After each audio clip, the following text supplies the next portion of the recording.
Welcome back to ട്രാവഡൻ്റെ പുതിയ എപ്പിസോഡിലേക്ക് ഏവർക്കും സ്വാഗതം. നേപ്പാളിലത്തെ കാഴ്ചകളാണ് നമ്മൾ കണ്ടുകൊണ്ടിരിക്കുന്നത്. നേപ്പാളിൽ സെക്കൻഡ് ഡേ ആണ്. സെക്കൻഡ് ഡേ ഇന്നലെ നമ്മൾ പൊക്രയിൽ വന്നിട്ട് സ്റ്റേ ചെയ്തു, ജസ്റ്റ് ഒന്ന് പുറത്തിറങ്ങി. പക്ഷേ നൈറ്റ് ലൈഫ് എൻജോയ് ചെയ്യാൻ പോകുന്നത് ഇന്നാണ്. അതിൻ്റെ വീഡിയോ നമുക്ക് പുറകെ വരുന്നതായിരിക്കും.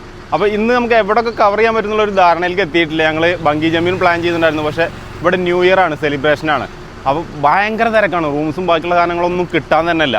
അപ്പോൾ ബംഗി ജമ്പ് ക്യാൻസലായി, ബംഗി ജമ്പ് നാളേക്ക് മാറ്റിയിട്ടുണ്ട്. പക്ഷേ ഇന്ന് എന്തൊക്കെയാണ് കവർ ചെയ്യാൻ പറ്റുന്നത് എന്നുള്ളത് അറിയില്ല. നമ്മൾ മാക്സിമം പോയി നോക്കുകയാണ്. അത് കഴിഞ്ഞ് നാളത്തെ വീഡിയോയിൽ നമ്മളെ ഇവിടുത്തെ നൈറ്റ് ലൈഫും കൂടെ ഉൾപ്പെടുത്തുന്നുണ്ടാവും. സംഭവം അടിപൊളിയാവും. കൂടുതൽ കാഴ്ചകൾ കാണണ്ടേ? ചാനൽ ആരെങ്കിലും സബ്സ്ക്രൈബ് ചെയ്യാത്തവരുണ്ടെങ്കിൽ സബ്സ്ക്രൈബ് ചെയ്ത് ഒപ്പം കൂടിക്കോളൂ കേട്ടോ. ബൈ. നമ്മൾ പോകുന്ന ബസ്സിൻ്റെ വിഷ്വൽസും കാര്യങ്ങളൊക്കെ കഴിഞ്ഞ വീഡിയോയിലും കാണിച്ചു തന്നിട്ടുണ്ട്. അപ്പോൾ ആൾക്കാരൊക്കെ എത്തിക്കൊണ്ടിരിക്കുന്നേ ഉള്ളൂ. ബഞ്ചി ജമ്പിങ്ങാണ് ഉദ്ദേശിച്ചിരുന്നത്. അപ്പോൾ എന്നുവെച്ചാൽ ഇവിടെ ന്യൂ ഇയർ ചലരായത്. അപ്പോൾ നമ്മൾ അതുകൊണ്ട് തന്നെ ഇന്നലെ നമുക്ക് നല്ലൊരു സൈറ്റ്സ് അവിടെ കിട്ടിയില്ല, നൈറ്റ് വൈബ് കിട്ടി. അതുപോലെ ഇന്ന് അതിലും വലിയൊരു നൈറ്റിൽ കുറച്ച് കൺസേർട്സ്, മ്യൂസിക്കൽ കൺസേർട്സ് ഒക്കെ ലൈവായിട്ട് അവിടെ ഉണ്ട്. അത് 7 മണി തൊട്ട് ആരതി തുടങ്ങും. അപ്പോൾ 7 മണിക്ക് ആരതി, ഗംഗാ ആരതി. അത് ഈ ഇവിടുത്തെ ഈ ലേക്കിലൊരു ആരതി ഉണ്ട്, ചെറിയ പോലെ. അപ്പോൾ അത് 7 മണിക്ക് തുടങ്ങും. ആ ആരതി കഴിഞ്ഞതിന് ശേഷം മ്യൂസിക്കൽ കൺസേർട്ട് തുടങ്ങും, ടിൽ മിഡ് നൈറ്റ് വരെ ഉണ്ട്. അപ്പോൾ നമ്മൾ ഫേവ ലേക്കാണ്, നമ്മൾ ഇതിന് തൊട്ടടുത്തുള്ള ഫേവ ലേക്കിൽ നമ്മൾ ഒരു ഈവനിങ് ഒരു 6 മണിക്കൂർ കൂടി നമ്മൾ എത്താനുള്ള പ്ലാനാണ്. അപ്പോൾ ഇന്ന് നമ്മൾ ആക്ച്വലി പ്ലാൻ ചെയ്തിരുന്നത് ബഞ്ചി ജമ്പിങ് ആയിരുന്നു. പക്ഷെ ഇന്ന് സ്ലോട്ട് ഫുൾ ആയതുകൊണ്ട് നാളത്തേക്ക് നമ്മൾ 3 പേര് വളരെ ധൈര്യപൂർവ്വം ബുക്ക് ചെയ്തിരിക്കുകയാണ്. അപ്പോൾ അവർക്ക് ആദ്യം ഒരു കൈയടി കൊടുക്കാം. ഗഫൂറാണ് ആദ്യം ബുക്ക് ചെയ്തത്. അതിന് വേറെ കൈയടി കൊടുക്കാം. അപ്പോൾ ഗഫൂർ ബുക്ക് ചെയ്തു. പിന്നെ മധു ആണ് സൈലന്റ് കില്ലർ ഈ ട്രിപ്പില്, യാതൊരു സംശയമില്ല. അപ്പൊ മധു നമ്മുടെ വാരണാസിയിൽ നമ്മുടെ ഫുള്ള് മധു ആണ് ഹെൽപ്പ് ചെയ്തത്. അപ്പൊ പിന്നെ മധു ബുക്ക് ചെയ്തു, ബഞ്ചി ജമ്പിങ് ബുക്ക് ചെയ്തു. അപ്പൊ 3 പേരും നമ്മളെ പ്രതിനിധികൾ ചാടും എന്ന് അറിയില്ല, ചാടാൻ പൈസ കൊടുത്തു. ആധാർ കാർഡ് കൊടുത്തു. ഒന്ന് നൂർഡി, ഒന്ന് കുഞ്ഞാണി, ഒന്ന് മധു, 3 പേര്. ജംഷി അവിടെ ഇങ്ങനെ ഇക്കാച്ചക്കൽ നിൽക്കുന്നുണ്ട്, നാളെ ചാടുമെന്ന് അറിയില്ല. ഇങ്ങനെയാണ് അവസ്ഥ. പൊക്രയിൽ നമ്മൾ ഫസ്റ്റ് കാണാൻ പോകുന്ന സ്ഥലം എന്ന് പറഞ്ഞിട്ടുണ്ടെങ്കിൽ ഗുപ്തേശ്വർ മഹാദേവ് കേവ് ആണ്. ഇതൊരു ഗുഹയുടെ ഉള്ളിലുള്ളൊരു ടെമ്പിളാണ്. കുറച്ച് താഴത്തേക്ക് പോകണം. അപ്പോൾ അതിൻ്റെ പുറത്താണെങ്കിൽ ഇഷ്ടംപോലെ കുറേ സ്റ്റോറുകളുണ്ട്. ഇവിടുത്തെ കുറേ ഐറ്റംസുകൾ നിങ്ങൾക്ക് വാങ്ങാൻ പറ്റുന്ന കുറേ സ്റ്റോറുകൾ. നേപ്പാളിൽ വന്നിട്ടുണ്ടെങ്കിൽ നേപ്പാളിലത്തെ കുറച്ച് സ്പെഷ്യലായിട്ടുള്ള കുറേ ഐറ്റംസുകളുണ്ട്. ഇവിടെ നമുക്ക് കണ്ടില്ലേ, നമുക്ക് ഫീ വരുന്നത് 100 രൂപയാണ്. നമ്മൾ ഫോറിനേഴ്സ് അല്ലേ, നേപ്പാളിലല്ലേ ഉള്ളത്. അപ്പോൾ ഇവിടെ 100 രൂപ എൻട്രി ഫീ കൊടുത്തിട്ടാണ് നമ്മൾ പോകുന്നത്. അപ്പോൾ ടിക്കറ്റൊക്കെ റഹ്മാനൊക്കെ നമുക്ക് എല്ലാവർക്കും എടുത്തിട്ട് തരുന്നുണ്ട്. ശരിക്കും അവിടുത്തെ ആരെങ്കിലുമൊക്കെ ഉണ്ടെങ്കിൽ അവരെ കൊണ്ടൊക്കെ എടുപ്പിക്കുകയാണെങ്കിൽ ചിലപ്പോൾ റേറ്റ് കുറഞ്ഞ് കിട്ടും. പക്ഷെ ഇത്രയും അധികം നമ്മളും ഇന്ത്യയിൽ നിന്ന് പോയിട്ടുള്ളത് അവർക്ക് മനസ്സിലാവും.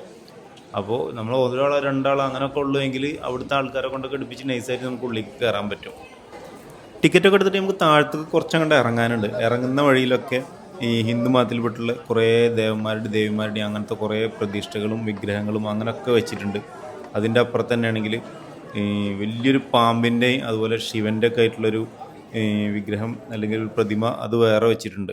പിന്നെ ഇവിടെ ഉള്ളിലേക്ക് ക്യാമറ അലൗഡ് അല്ല, അതുകൊണ്ട് ഞാൻ പതുക്കെ ഓഫ് ചെയ്യാണ്. അത് കഴിഞ്ഞിട്ട് ബാക്കിയുള്ള ഡീറ്റെയിൽസ് പറഞ്ഞുതരാം. ഈ ഗുഹയുടെ ഉള്ളൊരു ടെമ്പിൾ ഉണ്ട് എന്ന് ഞാൻ പറഞ്ഞിട്ടുണ്ടായിരുന്നില്ലേ, ആ ടെമ്പിളിൻ്റെ സ്ഥലത്ത് മാത്രമാണ് നമുക്ക് ക്യാമറ യൂസ് ചെയ്യാൻ പറ്റാത്തുള്ളൂ. അത് കഴിഞ്ഞ് നമുക്ക് എത്ര ഫോട്ടോസ് എടുത്താലും വീഡിയോസ് എടുത്താലും അതൊന്നും പ്രശ്നമുള്ളതല്ല, നമുക്ക് ഇഷ്ടം പോലെ എടുക്കാൻ പറ്റും. പക്ഷേ ഇതൊരു സംഭവം തന്നെ ഉണ്ടോ, അത്രയും വലിയൊരു ഗുഹയാണ്. ഇത്രയും അധികം ആൾക്കാർ വന്നിട്ട് നിങ്ങൾ കാണുന്നുണ്ടാവും. ഇപ്പോൾ അത്രയും വലിയൊരു ഗുഹയാണ്. അതിൻ്റെ ഉള്ളിൽ ജസ്റ്റ് ഒരു വെള്ളം വീഴുന്നൊരു സ്ഥലം, അങ്ങനത്തെ സംഭവങ്ങളൊക്കെ ഉണ്ട്. ഇഷ്ടംപോലെ ആൾക്കാർ ഇത് കാണാനും വരുന്നുണ്ട്. നേപ്പാളിൽ പൊക്രയിലാണ് ഈ ഒരു കേവ് ഉള്ളത്. ഇത് നിൽക്കുന്നത് ശരിക്കും കാസ്കി എന്ന് പറഞ്ഞിട്ടുള്ളൊരു ജില്ലയിലാണ് നേപ്പാളിലത്തെ. അതുപോലെ ഇതിൻ്റെ ഉള്ളിലൊരു വെള്ളച്ചാട്ടം ഉണ്ടെന്ന് ഞാൻ പറഞ്ഞിട്ടുണ്ടായിരുന്നു. വെള്ളച്ചാട്ടത്തിൻ്റെ അടുത്തേക്കൊന്നും പോകാൻ പറ്റില്ല. ഇങ്ങനത്തെ ഒരു വിഷ്വൽ കാണാനേ നമുക്ക് പറ്റുള്ളൂ. നേപ്പാളിൽ നിന്ന് ശരിക്കും ഗൂഗിൾ ചെയ്താൽ തന്നെ ഇങ്ങനത്തെ ഒരു വിഷ്വൽ നമുക്ക് കുറേ സ്ഥലങ്ങളിൽ കാണാൻ പറ്റും. മെയിനായിട്ട് കുറേ ടെമ്പിൾസാണ്, അതുപോലെ കൊട്ടാരങ്ങളൊക്കെയാണ് കാണാൻ സാധിക്കുക. അതിനോടൊപ്പം തന്നെ പല സ്ഥലങ്ങളിലും ഈ ഒരു ഫോട്ടോസ് നിങ്ങൾ കണ്ടിട്ടുണ്ടാവും. കണ്ടില്ലേ, ഇത്രയും ആൾക്കാർ ഇവിടെ വന്നുകൊണ്ടിരിക്കുന്നത്. നല്ല അടിപൊളിയായിട്ടൊരു പ്രൊട്ടക്റ്റ് ചെയ്യുന്നുണ്ട് കേട്ടോ. ഇവിടെ 2 വിഗ്രഹങ്ങൾ വേറെയുണ്ട്. അതിൻ്റെ അടുത്തുനിന്ന് ഫോട്ടോസ് എടുക്കുന്നതൊന്നും കുഴപ്പമുള്ളതല്ല. പിന്നെ ഇത് കണ്ടില്ലേ നിങ്ങൾ, കുറേ കാലങ്ങളോളായിട്ട് വെള്ളം അങ്ങനെ വന്നിട്ട് അങ്ങനെ വന്നിട്ടുള്ള സംഭവമാണിത്. പാറയുടെ പുറത്താണ് അത്യാവശ്യം ഉണ്ടായി നിൽക്കുന്നുണ്ട്. മൊത്തം അങ്ങനെ വെള്ളം പതുക്കെ ഒലിച്ചിറങ്ങിയിട്ട് വന്നിട്ടുള്ളതാണ്. ഞാൻ ഈ കേവിൽ കണ്ടിട്ടുള്ള കാഴ്ചകൾ മുഴുവൻ ശരിക്കും ക്യാമറയിൽ അത്ര നിങ്ങൾക്ക് എക്സ്പീരിയൻസ് ചെയ്യാൻ പറ്റിയിട്ടുണ്ടാവില്ല, ആസ്വദിക്കാൻ നിങ്ങൾക്ക് അധികം പറ്റിയിട്ടുണ്ടാവില്ല. ഒരു ലിമിറ്റ് ഉണ്ടാവും അതിനൊക്കെ. നിങ്ങൾ നേപ്പാൾ വരുന്നുണ്ടെങ്കിൽ പൊക്രയിലത്തെ ഈ ഒരു കേവിൻ്റെ ഉള്ളിൽ എന്തായാലും നിങ്ങൾ മസ്റ്റായിട്ട് വിസിറ്റ് ചെയ്യേണ്ട ഒരു സ്ഥലം തന്നെയാണ്. എത്ര പ്രായമുള്ള ആളുകളാണെങ്കിൽ പോലും ഇവിടെ വരാൻ പറ്റും. ഇവിടെ കുറേ ഹിന്ദുമത വിശ്വാസത്തിൻ്റെ ഭാഗമായിട്ടുള്ള ഒരു മഹാദേവ് ടെമ്പിളാണ്. അപ്പോൾ ഒരുപാട് അങ്ങനത്തെ ആചാരപരമായിട്ടുള്ള കുറേ സംഭവങ്ങളുണ്ട്. അപ്പോൾ അങ്ങനെയും ആളുകൾക്ക് വരാൻ പറ്റൂട്ടോ. നമ്മൾ ഗുപ്തേശ്വർ മഹാദേവ് കേവിൻ്റെ ഉള്ളൊരു വാട്ടർഫോൾസ് കണ്ടിട്ടുണ്ടായിരുന്നു. അപ്പോൾ ഇനി അടുത്ത് നമ്മൾ കാണാൻ പോകുന്നത് ആ വാട്ടർഫോൾസിൻ്റെ അടുത്തേക്ക് മൊത്തം എടുത്താൻ പറ്റുന്നില്ല എങ്കിൽ പോലും ഒന്നും കൂടെ അടുത്തുള്ളൊരു വ്യൂ നമുക്ക് കാണാൻ പറ്റും. അതിന് തൊട്ടടുത്ത് തന്നെയാണ്, നടക്കാനുള്ള ദൂരമുള്ളൂ, ദേവീസ് ഫാൾസ് എന്ന് പറഞ്ഞിട്ട്. അതും ഇതുപോലെ തന്നെ ഒരുപാട് ഷോപ്പുകൾ അതിൻ്റെ ഫ്രണ്ടിലൊക്കെ ഉണ്ട്. നിങ്ങൾക്ക് അത്യാവശ്യം സാധനങ്ങൾ പർച്ചേസ് ചെയ്യാം. അതുപോലെ നേപ്പാളത്തെ ഫുഡൊക്കെ എന്ന് പറഞ്ഞാൽ നിങ്ങൾ എന്തായാലും എക്സ്പ്ലോർ ചെയ്യേണ്ട സാധനങ്ങളാണ്. ഒരുപാട് കിട്ടുന്ന ഐറ്റംസുകളുണ്ട്. ഇവിടെയും നമ്മൾ അത്യാവശ്യം എൻട്രി ഫീ കൊടുത്തിട്ട് തന്നെയാണ് കയറുന്നത്. അടുത്താണെന്നുകൊണ്ട് കാര്യമുള്ളതല്ല, ഒറ്റ എൻട്രി ഫീ അല്ല, എല്ലായിടത്തും സെപ്പറേറ്റ് തന്നെയാണ്. ജസ്റ്റ് ഒരു പാർക്ക് പോലൊക്കെയാണ് കയറി വരുമ്പോൾ നമുക്ക് ഫീൽ ചെയ്യുന്നത്. ഇതും കുറച്ചുകൂടി താഴത്തേക്ക് ഇറങ്ങിയിട്ട് നമുക്കൊണ്ട് പോകണം. അങ്ങനെ നമ്മൾ വാട്ടർഫോൾസിൻ്റെ അടുത്തേക്ക് എത്തിയിട്ടുണ്ട്. അപ്പോൾ നിങ്ങൾ വിചാരിക്കും ഇത്രയും ലോങ്ങിൽ നിന്ന് കാണാനാണോ നിങ്ങൾ ടിക്കറ്റ് എടുത്ത് വന്നതെന്ന്. അതെ, നമ്മൾ അടുത്തേക്ക് എത്താൻ പറ്റുമെന്ന് വിചാരിച്ചിട്ട് വന്നിട്ടുണ്ടായിരുന്നു. പക്ഷേ മാക്സിമം ഇത്രേ പറ്റുള്ളൂ.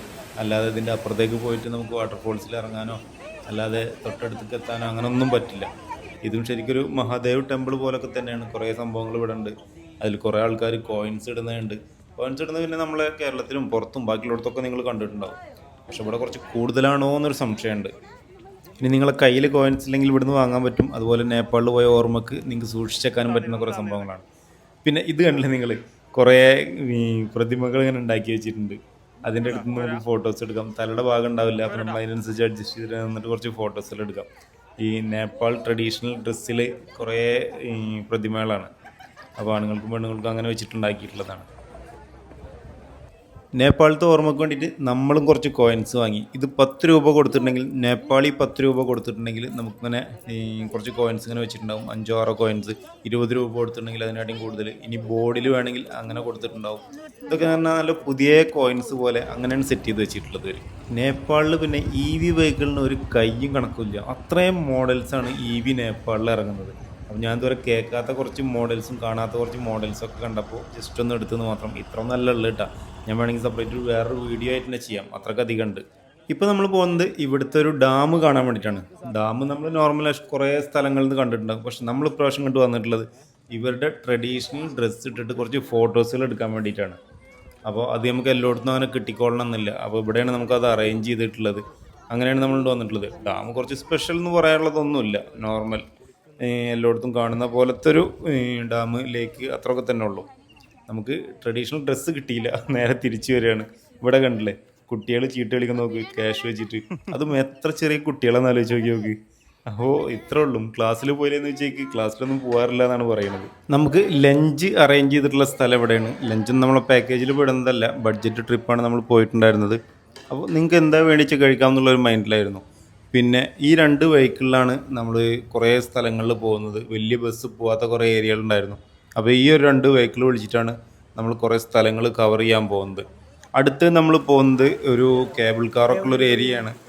പക്ഷേ എന്തോ നമ്മളെ സമയദോഷത്തിന് അവിടത്തേക്ക് ഭയങ്കര മഴ, അങ്ങോട്ട് കയറാൻ പറ്റുന്നൊരു സിറ്റുവേഷൻ ആയിരുന്നില്ല.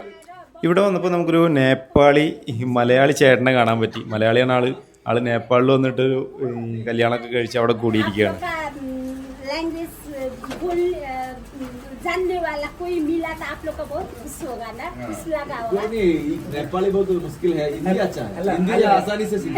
പുള്ളി പറയുന്നത് നേപ്പാളിൽ വന്നിട്ട് ഒരു മലയാളിയെ കണ്ടപ്പോൾ നിങ്ങൾക്ക് സന്തോഷമായില്ലേ? ഓക്കേ, ആക്ച്വലി ഈ നേപ്പാളിലെ ന്യൂ ഇയറിനെ പറ്റി എന്താണ്? ഇവിടെ നമ്മൾ വന്നിട്ടുണ്ടായിരുന്നത് ഈ ഒരു ടെമ്പിളിൽ പോകാൻ വേണ്ടിയിട്ടാണ്. പക്ഷേ ആ മലയുടെ മുകളിലേക്ക് നമുക്ക് കുറച്ചുകൊണ്ട് നടന്നിട്ട് പോകാനുണ്ട്. സ്റ്റെപ്പും കാര്യങ്ങളൊക്കെ ഉണ്ട്. പക്ഷെ നല്ല മഴ ആയ കാരണം നമ്മൾ പോയില്ല. ഇവിടെ തന്നെ നല്ല വൈബായിരുന്നു. പിന്നെ ഈ ചേട്ടനും ചേച്ചിനായിട്ടും സംസാരിച്ചിട്ട് അങ്ങനെ കുറേ നേരമായിരുന്നു. നല്ല ചായയും സ്നാക്സൊക്കെ കഴിച്ച് കുറേ കാഴ്ചകളൊക്കെ കണ്ട് മഴ ആസ്വദിച്ചിട്ട് അങ്ങനെ നിന്നു. അത് കഴിഞ്ഞ് നമ്മൾ അടുത്ത് വേറൊരു ടെമ്പിളിലേക്കാണ് പോകുന്നത്. അതും മലയുടെ മുകളിൽ തന്നെയാണ്. ഒക്കെ ഓരോ മലയുടെ മുകളിലാണ് ഓരോ ടെമ്പിൾസ് ഉള്ളത്. ഇന്ന് കൂടുതലും എക്സ്പ്ലോർ ചെയ്യുന്നതും ടെമ്പിളുകളാണ്. ഇവിടെ നമുക്കൊരു മഹാദേവിൻ്റെ ടെമ്പിളാണുള്ളത്. കയറി ചെല്ലുമ്പോൾ തന്നെ നമുക്കൊരു 1 കിലോമീറ്ററോളം നടക്കാനുണ്ടാവും. താഴെ വരെ നമുക്ക് വെഹിക്കിളെത്തുമ്പോൾ 1 കിലോമീറ്റർ നമുക്ക് സിമ്പിളായിട്ട് നടന്ന് കയറാവുന്നതേ ഉള്ളൂ. നേരെ തന്നെ നമുക്കൊരു വലിയൊരു മഹാദേവിൻ്റെ ടെമ്പിൾ, ഒരു പ്രതിമ കാണാൻ പറ്റും. അതുപോലെ നന്ദിൻ്റെ ഒരു സ്റ്റാച്ചു കൂടെ കാണാൻ പറ്റും. അതിൻ്റെ ഒക്കെ അടുത്ത് നിന്നിട്ട് നമുക്ക് അത്യാവശ്യം ഫോട്ടോസിൽ എടുക്കാം. അവിടെ ക്യാമറ യൂസ് ചെയ്യുന്നതിനൊന്നും ഒരു ബുദ്ധിമുട്ടുമില്ല. നല്ല കിടിലം വ്യൂ ആണ് എല്ലാ സ്ഥലങ്ങളിൽ നിന്നും കേട്ടോ. അതാണ് ഏറ്റവും വലിയ പ്രത്യേകത. ഇവിടുത്തെ വ്യൂ കണ്ടില്ലേ നിങ്ങൾ? ഇതന്നെയാണ് എല്ലാ മലയുടെ മേലത്തെയും എല്ലാ ടെമ്പിളിലത്തെയും അവസ്ഥകൾ കേട്ടോ. കിടിലം വ്യൂ ആണ്. അതുപോലെ ഈ ടെമ്പിളിൻ്റെ ചുറ്റുഭാഗത്തും ഇങ്ങനത്തെ ഉണ്ടാക്കി വെച്ചിട്ടുണ്ട്. പിന്നെ അത് കഴിഞ്ഞ് നമ്മൾ പതുക്കെ അവിടെ നിന്ന് തിരിച്ചിറങ്ങാണ്. നമ്മളൊരു റൂമിലേക്ക് എത്തുമ്പോഴേക്കും രാത്രിയാവുമെന്ന് വിചാരിക്കുന്നത്. അപ്പോൾ തിരിച്ചിറങ്ങാനുള്ള പ്ലാനിലാണ്.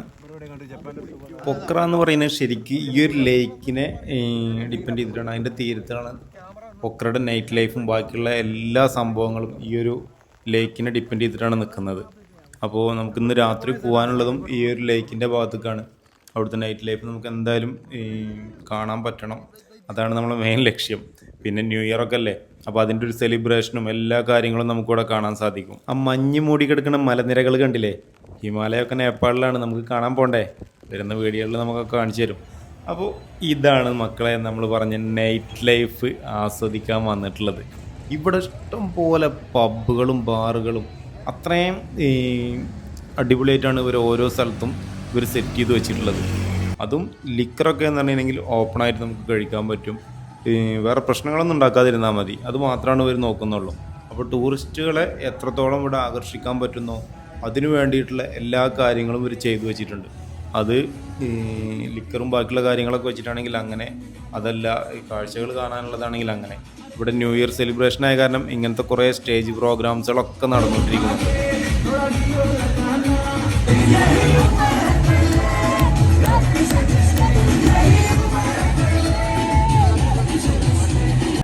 ഇത് കണ്ട നിങ്ങൾ, ലിക്കറൊക്കെ റോഡ് സൈഡിൽ ടേബിളിട്ടിട്ട് അതിൻ്റെ മുകളിലിട്ടിട്ടാണ് വെക്കുന്നത്.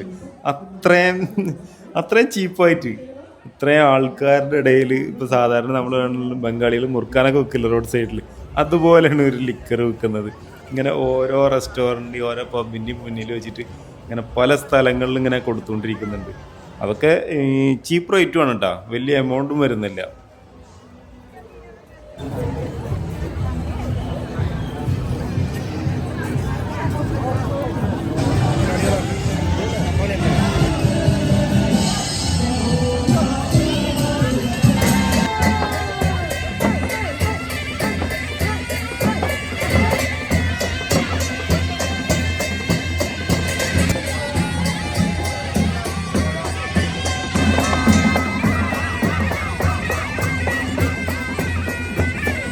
ഈ ഒരു ഐറ്റം കഴിച്ചിട്ടുണ്ട് നിങ്ങൾ, ഇതിൻ്റെ വീഡിയോസൊക്കെ നമ്മളെ ചാനലിലൊന്ന് കയറി നോക്കിയാൽ മതിയിട്ടാണ്.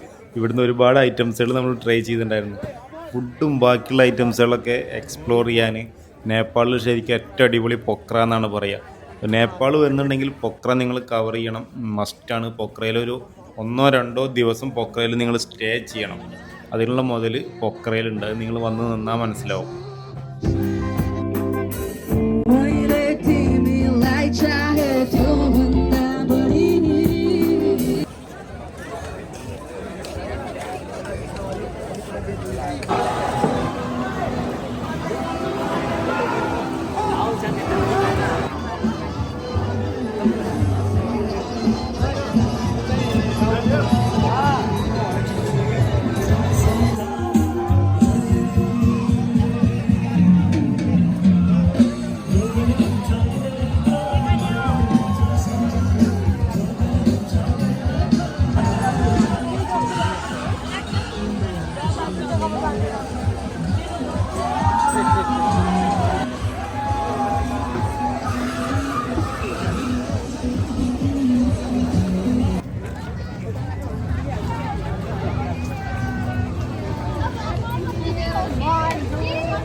ഈ ഒരു ഐറ്റം കണ്ടില്ല നിങ്ങൾ, നമ്മളെ റിങ് എറിയുന്ന സംഭവം, അതിൽ പ്രൈസൊക്കെ കൊടുക്കണം നോക്കി ബീറിൻ്റെ കുപ്പികളൊക്കെയാണ്.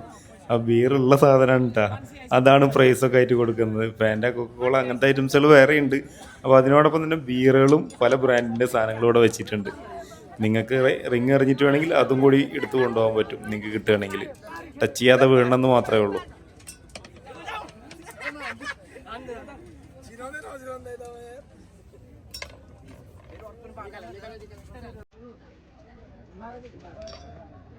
Ui,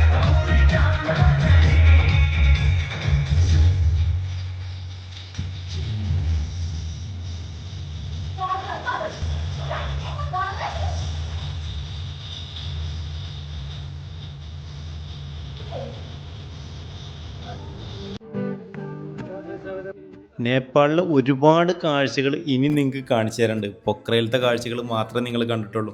ഇനി അത്യാവശ്യം ദിവസം നമ്മൾ നേപ്പാളിലുണ്ട്, അതിൻ്റെ വിഷ്വൽസുകളൊക്കെ വരാൻ കിടക്കുകയാണ്. ഈ വീഡിയോ കാണുന്ന ആരെങ്കിലും നമ്മൾ ട്രാവഡൈൻ യൂട്യൂബ് ചാനൽ സബ്സ്ക്രൈബ് ചെയ്യാത്തവരുണ്ടെങ്കിൽ സബ്സ്ക്രൈബ് ചെയ്തിട്ട് ഒപ്പം കൂടിക്കോളും. പടച്ചോൻ്റെ ദുനിയാവിൽ ഒരുപാട് കാഴ്ചകളും കാര്യങ്ങളും ഇനി നിങ്ങൾക്ക് വേണ്ടി കാണിച്ചു തരേണ്ട. അടുത്തൊരു കിടിലൻ വീഡിയോ ആയിട്ട്